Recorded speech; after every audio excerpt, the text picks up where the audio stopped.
Je suis Davodou Gamaï Léonce, entrepreneur de presse et journaliste, cofondateur et dirigeant du groupe de presse Banuto. Voilà, alors j'ai deux questions, Monsieur le Président. La première, de votre projet de société au PAG2, en passant par le PAG1, quelles sont les promesses faites aux Béninois que vous regrettez de n'avoir pas pu réaliser, alors que nous sommes à 10 mois de la fin de votre mandat? La deuxième question, qui est sous-jacente à la première, quel est le projet qui vous tient le plus à cœur, que vous craignez ne pas pouvoir réaliser avant le dernier dimanche de mai 2026? Merci. Devrait être le premier investissement des États, des gouvernants. Quand nous sommes arrivés en 2016, on a fait des débats budgétaires.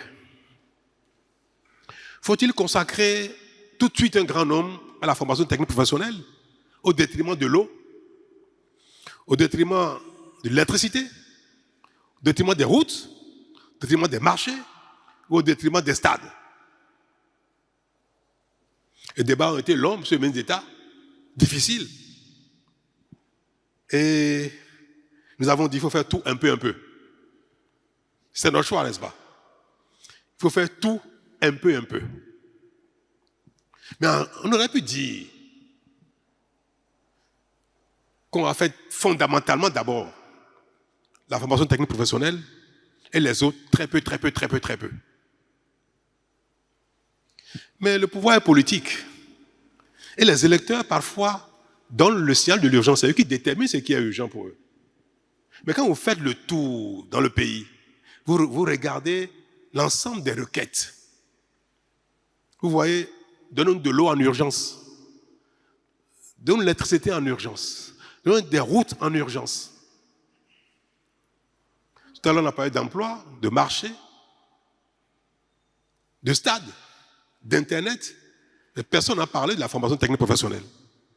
Personne n'a parlé de ça. Nous n'avons pas réussi à mettre en œuvre notre politique de formation technique professionnelle ambitieuse avant la fin du mandat. Mais la bonne nouvelle, même si je suis malheureux de ne pas voir ça pendant que je suis dans la charge, la bonne nouvelle, c'est que désormais, tout est prêt.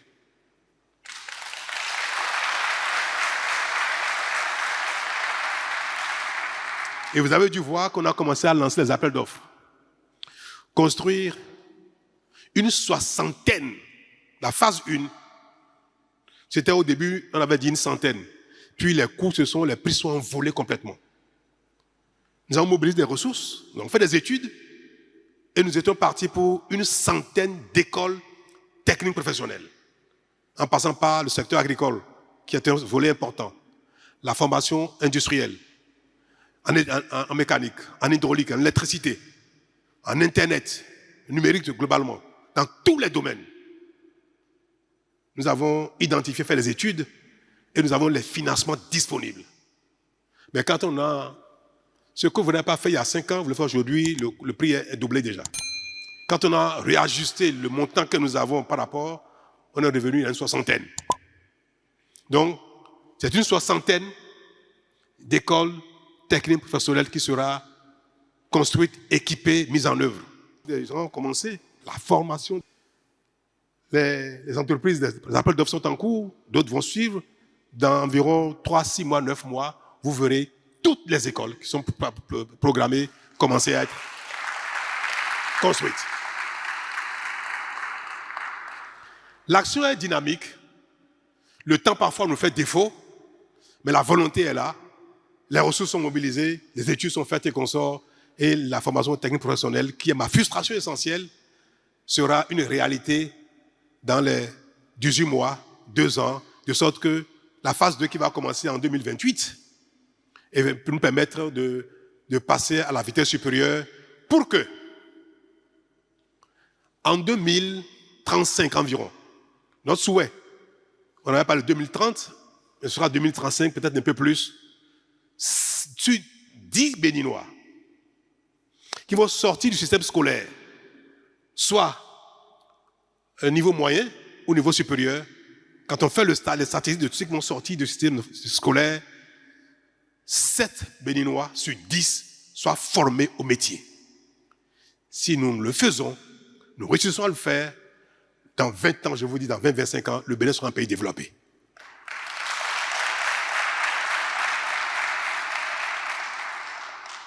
Et ça, vous comprenez pourquoi je prie. Dieu de me donner une longue vie. J'aimerais voir ça de mes yeux.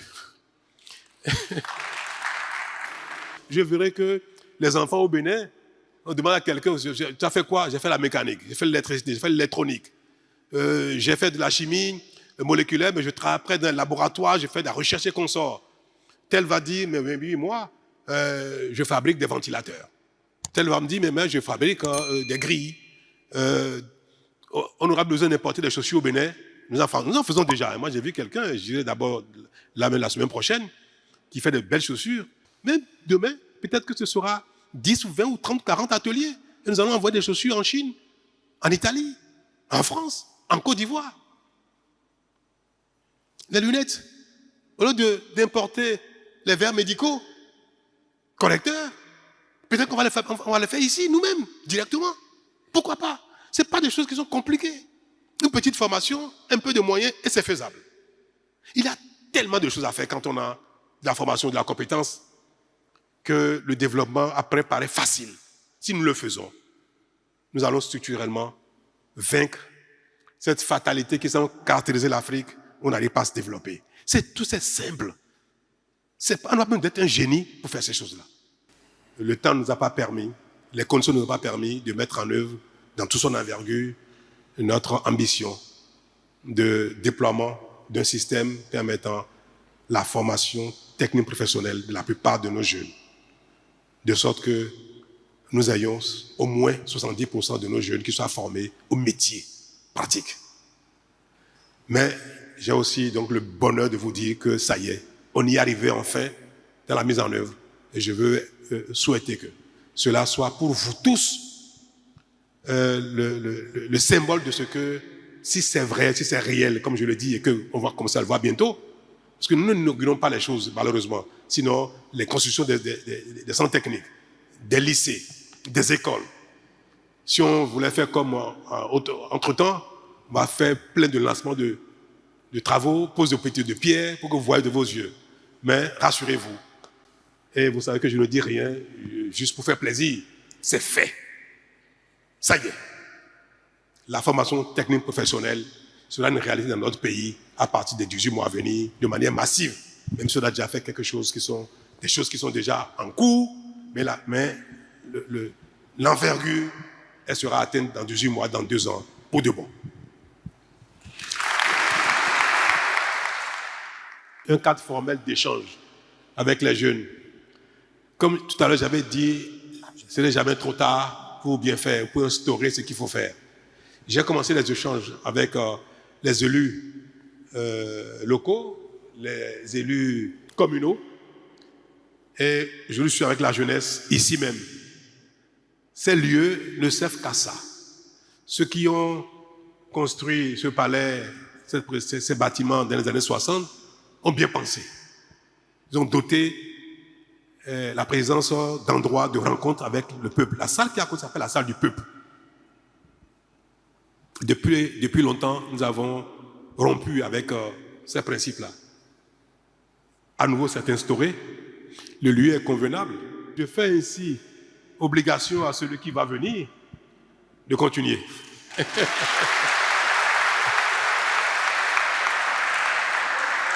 Celui qui va venir aura l'obligation de faire ce genre de rencontre, il n'aura plus le choix. Parce que ça y est, le cadre existe, la demande est faite, on a montré qu'on sait le faire, donc il le fera immanquablement. C'est pour répondre à votre question. Merci. C'est qui? C'est qui? Oui, moi, je n'ai pas de dauphin. Malheureusement. Mais, je veux regarder parmi les gens, ceux qui sont ici, ceux qui ne sont pas ici, ceux qui sont vous et consorts, je vais regarder. Et puis je vais dire, mais comme j'ai des amis, j'ai des parents, j'ai des voisins, j'ai les Béninois, les concitoyens, et il y a moi-même aussi. Je veux que le Bénin, demain, me donne du bonheur, du plaisir, plus que j'en ai connu même dans le passé. Donc je vais être attentif à ceux ou celui qui sera capable de faire encore mieux que moi. Moi, mon seul paramètre, c'est qui d'entre vous sera capable de faire mieux que ce que nous faisons actuellement. Parce que j'ai dit une chose, le meilleur est à venir.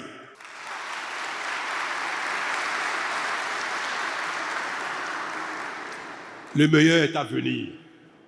Donc, je serai actif pour aller chercher. Si celui qui est le plus indiqué, le plus capable, le plus doté de la volonté, de l'engagement, capable de conduire une équipe, c'est celui-là que ma réflexion, mon imagination, mon inspiration, même si je constate qu'il ne m'aime pas, il passe son temps à m'insulter, il me déteste même à la limite. Le mot est trop fort, hein? Je caricature. En tout cas, si même il n'y a pas une acquaintance particulière, une affinité entre lui et moi je le soutiendrai. Je ferai campagne pour lui, je dirai celui-là, c'est celui qu'il faut pour nous, même si ce n'est pas un ami. Parce qu'il ne s'agit pas. Il ne s'agit pas de mes sentiments à moi, de mon affect. Il s'agit de mon bien-être de demain, le bien-être de vous, les uns des autres, de mes enfants, de mes petits-enfants, de mes voisins, de mes concitoyens. Il s'agit de leur bien-être. Et leur bien-être passe avant mon affection. Non, mon affection n'est pas du tout un paramètre pour faire le choix du prochain président. Moi, je ne sais pas si je serai bien inspiré. En tout cas, moi, celui que je vais identifier comme indiqué, je ferai campagne pour lui.